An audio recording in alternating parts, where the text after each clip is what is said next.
In Inghilterra, principalmente a Bournemouth, ho ritrovato questa capacità di pianificare con tempo, avere una strategia chiara nel reclutamento. No parlo italiano. El equipo siempre es lo más importante. Becoming a father, my life changed a lot. Prendere DIN è la stessa cosa che prendere la lotteria, ma tu sai che la lotteria è quella che vince, hai capito? Da calciatore vorrei vincere tutto. Since first day he gave me a lot of love and I'm really thankful for that.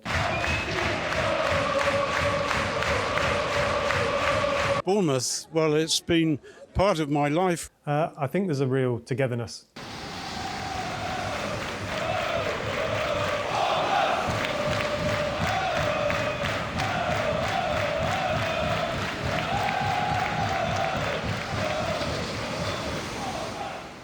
C'era una volta, sulla costa meridionale dell'Inghilterra, più precisamente nella contea del Dorset, una città famosa per le sue spiagge, dove godersi la pensione lontano dal caos delle metropoli e famosa anche per fare surf. Oggi, Bournemouth, grazie soprattutto al calcio, è molto di più. Conosciuta come la classica squadra che lotta per non retrocedere, quello stesso club sta vivendo una stagione storica, anzi, può dire di averla già vissuta. Puntando sulle idee e sull'innovazione sotto ogni punto di vista, è riuscito a colmare il gap con le big di Premier League. Grazie a un progetto e ad acquisti mirati non sono mancati successi in campo contro Tottenham, Arsenal, Newcastle, Manchester City e Manchester United.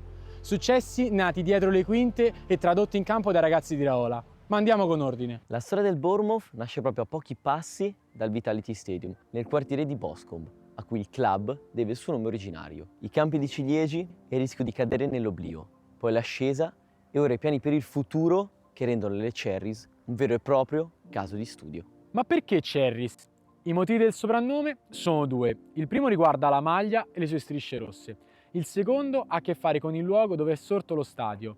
Il Dean Court, noto oggi come Vitality Stadium, è stato costruito accanto alla tenuta di ciliegi dello storico presidente Cooper Dean. Sullo stemma è raffigurato un giocatore con un pallone, Dickie Dowsett, attaccante degli anni 50 e 60. La divisa, invece, risalente al 1971, si rifà alle vecchie maglie del Milan. Per ben 2 volte il Bournemouth ha rischiato di finire nel dimenticatoio, soprattutto nel 1997. La squadra giocava in terza divisione, la proprietà non pagava gli stipendi e aveva debiti fino a 5 milioni di sterline. Per potersi iscrivere al campionato era necessario trovarne almeno 300.000. La società decise di mettere fuori dal Vitality Stadium lattine e barattoli dipinti di rosso-nero per raccogliere quanto più denaro possibile. La risposta popolare fu clamorosa. La squadra si salvò grazie al primo supporter trust del calcio professionistico britannico. Nel 2007 il secondo campanello d'allarme, 17 punti di penalizzazione in League 2. Poi la svolta. Tutto cambia con l'arrivo in panchina di Eddie Howe. Tra promozioni e salvezze miracolose, il Bournemouth entra nell'elite del calcio inglese. Nel 2015 la prima volta in Premier League. Nel 2022, con l'arrivo della nuova proprietà statunitense di Bill Foley, le prospettive e le ambizioni delle Cherries si allargano. Non sono un caso la costruzione del nuovo centro sportivo e la volontà di ampliare la capienza dello stadio. Bournemouth è sinonimo di innovazione. Mettere le basi ora per un futuro che si prospetta sempre più ambizioso. Ed è proprio qui, alla periferia della città, che è nato il nuovissimo Performance Center del club. Un gioiello diventato da pochi mesi il quartier generale delle Cherries. Ma cosa significa giocare, rappresentare, ma soprattutto lavorare per il Bournemouth? Chi può raccontarcelo bene è Tiago Pinto, il President of Football Operations. Con un passato tra Benfica e Roma, oggi la Premier League ha aperto le porte al suo sogno. C'è stato un fattore che ha cambiato tutto, che è stato la chiacchiera che io ho fatto con il proprietario, no? Bill Foley, che è una persona, soprattutto è una buona persona, quindi dopo un po' di contatti con le persone del club, quando ho avuto il privilegio di fare una chiacchiera con lui, penso che è stato pure un po' emozionale, no? Il modo come lui ha parlato del club, del progetto, dell'ambizione, abbiamo avuto una grande empatia e guarda, abbiamo fatto la call un martedì e venerdì avevo firmato il contratto. Dal momento in che Bill Foley ha preso il club ha cambiato, no? Abbiamo fatto un grande investimento sulla squadra, negli ultimi 2 o 3 anni Bournemouth ha speso circa di 300 milioni di pound in giocatori, le persone che hanno lavorato nel club, come Richard che oggi è a Liverpool è il direttore sportivo prima, hanno fatto un capolavoro secondo me nel reclutamento, che oggi è continuato questo lavoro Simon Francis. Quindi io penso che il club negli ultimi 3 anni ha cresciuto molto dal punto di vista delle facilities, della qualità dei giocatori, dell'ambiente pacifico e allineato che esiste dentro del club fra la visione del proprietario e quello che la squadra fa in campo. E dopo non possiamo dimenticare che abbiamo un grandissimo allenatore, un uomo fantastico, ma che soprattutto con i giocatori e con il calcio che ha portato a questo piccolo stadio ha fatto diventare Bournemouth un caso di studio, no? A Bournemouth allena uno dei manager più promettenti d'Europa. Il suo nome è Iraola, viene dai Paesi Baschi E in Inghilterra sta portando avanti la sua idea di calcio, fatta di ritmi alti e intensità. Tra scaramanzie e un libro in mano, il Dorset oggi è casa sua. If Bournemouth was a book, what title would you give it? That's a very, very difficult one. They asked me before about a book here, and I said Frankenstein, because Frankenstein, Mary Shelley is buried here, and I didn't know this when I came, and it was kind of a surprise. My wife told me, we can go and visit his, and we went there to the center of the town, and after there are things in the book that you can put a simile with Bournemouth, no? This is something that creates, no? From, I think the club can have this kind of, yes, similar things to this book, yes. For us, a club like Bournemouth, for us is very difficult, for example, to have the best player that is 24 or 25 or 26. So we have to take risks, and we have to try to find those players when they are 18, they are 19, they are 20. They have not still make the big gap, big step, and we have to trust them there when they are not the finished product. And we encourage them to come here, do this first step in the Premier League with us. If they continue with us, much better for everyone, especially for us. But if not, I think it's a process that we are comfortable with, and also for the players, I think is very good. Why is facing Bournemouth so complicated? We try to make it complicated. Some will say that it's not so complicated, that they beat us easily, but I think we try not to give them time to do the things they want, to play their patterns, to take their positions. We are a team that normally is gonna press you very high, it's gonna fight for the second balls, it's gonna make you take quick decisions, and I think it's not the easiest game for the opposition team. No, that's what we try to do.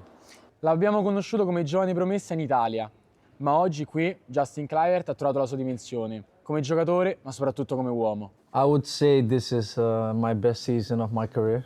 I think my best season still has to come, but until now this is my best season, yes. What's his secret? His secret? We cannot share those, but no. The play style he's playing with us is just a good fit for the players that we have in our team also. And yeah, it's no secret, it's just working hard, a lot of intensity in the game, and that is the key to success. My secret for my penalties is just to stay calm, and that's the most important thing, just to stay calm, don't think about a lot, and that's what I try to do. Questo è il suo habitat naturale. In campo, come nella vita, Dean Huijsen non sente la pressione. Faccio la mia vita e niente, gioco a calcio e basta. Abbiamo dei buoni giocatori, giovani anche. Penso che nel nostro modo di giocare ci aiuta perché giochiamo un po' senza paura, per dirlo così. Da uomo, niente, essere una buona persona e penso che tutto gira, no? Non solo Huijsen e Kluivert, tra i protagonisti di questa stagione c'è un altro giocatore che condivide con loro un passato in Italia. Milan, Olanda e ora Inghilterra. Ma ci sono una chiamata e un insegnamento che hanno cambiato per sempre la vita di Kerkez. I think the one was that When I get the opportunity to go to AZ Alkmaar from Milan, I think that was the best call for me to go and to play in Eredivisie. And I think from my dad, obviously, would be like to follow, to believe what you want to do. You know, when you have a vision, it's very important to follow it and to believe, to work for it. And that's what he said. If I believe I'm going to be professional and make footballing, and he said just follow it and don't give up. And thankfully I listened to him and I'm following it still. C'è poi qualcuno che il Bournemouth lo ha nel sangue e può testimoniare meglio di chiunque altro la crescita costante di questo club. Il suo nome è Simon Francis, dal 2011 al 2020 in difesa e poi dietro la scrivania in qualità di direttore tecnico. The football club, that's probably a word that I would like to use. As a collective, the community is always behind the football club. The fans have played a huge part in the club's history over the years. Long time ago, even before I played for the club, the fans were putting money into a bucket to keep the club alive, and we always remembered that as players, how important they were to us. Over the years, of course, we've grown as a club and become a Premier League team, hopefully a stable Premier League team, so the future is very, very bright, but that's all been down to togetherness as a team. Everybody, not just on the pitch, off the field as well, have played a big part in that. I always had a special feeling about the club when I first signed here, and actually 15 years ago now, we trained 100 yards away just on a school field, and we had to choose our own kit and find some socks that matched at the time. So it's nice to see 15 years later we're in this facility, a new training ground, and the success that the club has had.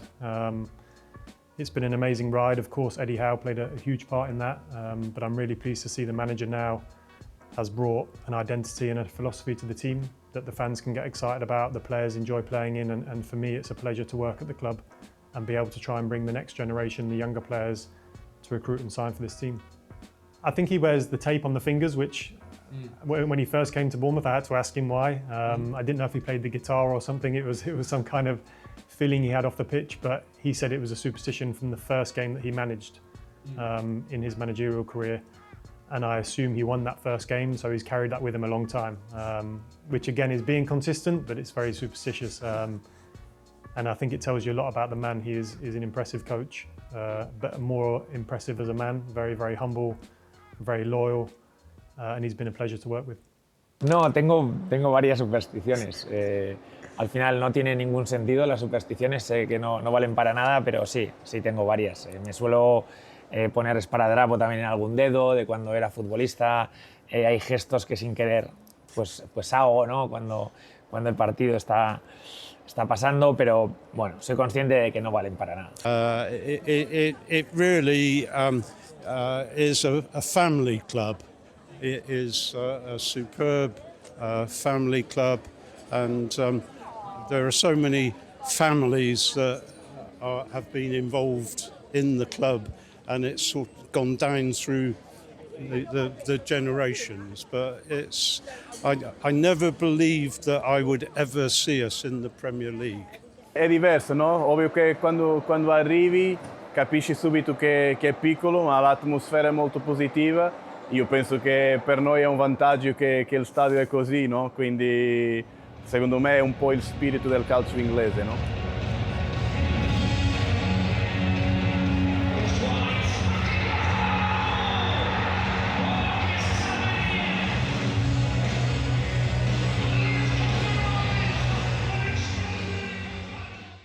Ma per me personalmente la vittoria in Newcastle è la più emozionante, perché non so se voi vi ricordate, ma non avevamo giocatori, no? Noi in panchina avevamo solo giocatori dell'Under 21 perché avevamo 10 infortunati. Quindi, sai, giocare a St. James Park, un stadio pazzesco, con Newcastle che faceva 9 vittorie in fila, arrivare lì e vincere 4-1 per me è stata una roba pazzesca.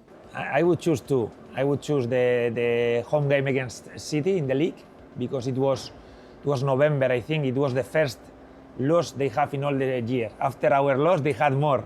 But in that moment, it looked like almost impossible to beat City.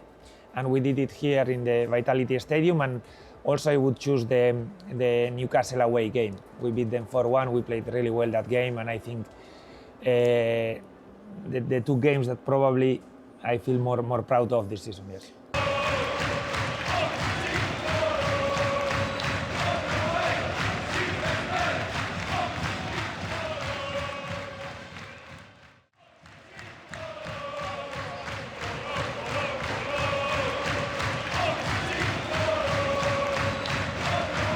La storia è stata davvero scritta, ma questo è solo l'inizio per le Cherries.